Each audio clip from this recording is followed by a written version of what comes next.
महाराष्ट्र की सियासत बड़ी तेजी से करवट ले रही है। एनसीपी ने शिवसेना में बड़ी सेंध मारी है और राहुल नार्वेकर को पार्टी में शामिल कर तुरंत ही लोकसभा का टिकट दे दिया है। और अब बारी है बीजेपी की। सूत्रों की माने तो एनसीपी सरकार में मंत्री विजय गावित की बेटी हिना गावित को बीजेपी अब टिकट देने जा रही है।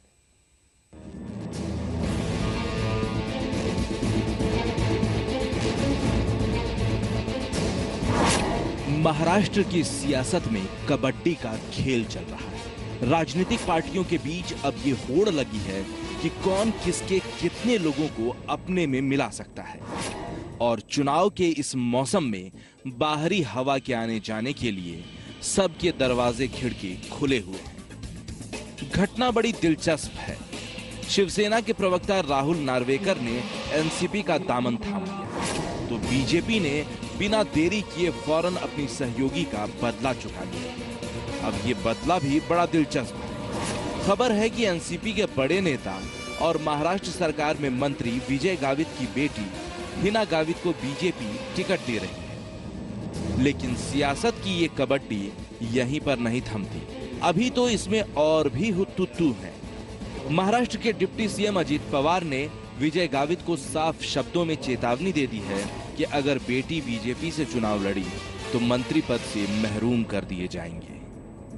मी स्पष्टपणे सांगतो, राष्ट्रवादी काँग्रेस पार्टीचा विधिमंडळाचा नेता या नात्याने जर याला कदाचित त्या माझ्या सहकार्याने चूक केली आणि त्यांनी त्यांच्या मुलीला त्या ठिकाणून उमेदवारी भारतीय जनता पक्षासारख्या जातीवादी पक्षामध्ये जाऊन मिळवून दिली तर त्यावेळेस माझं पत्र राज्याच्या मुख्यमंत्र्यांना जाईल कि आत्ताच्या आत्ता डॉक्टर विजय कुमार गावितला मंत्रिमंडळातनं बडतर्फ करा। अब विजय गावित करें भी तो क्या, एक तरफ बेटी का भविष्य है और दूसरी तरफ अपनी कुर्सी।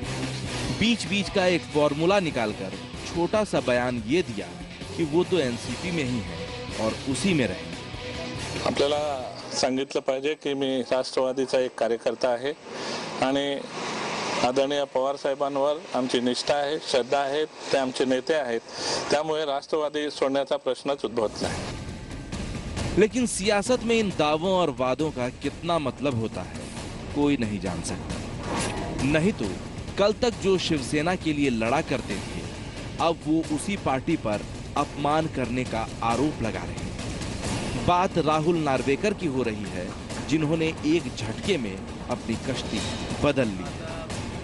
मेरे सामने दो ही पर्याय थे, या तो घर पे बैठो, राजनीति से दूर हो जाओ, या तो ऐसे किसी पक्ष के साथ जुट जाओ जो युवक और युवाओं को, सुशिक्षित युवाओं को एक प्रोत्साहन दे।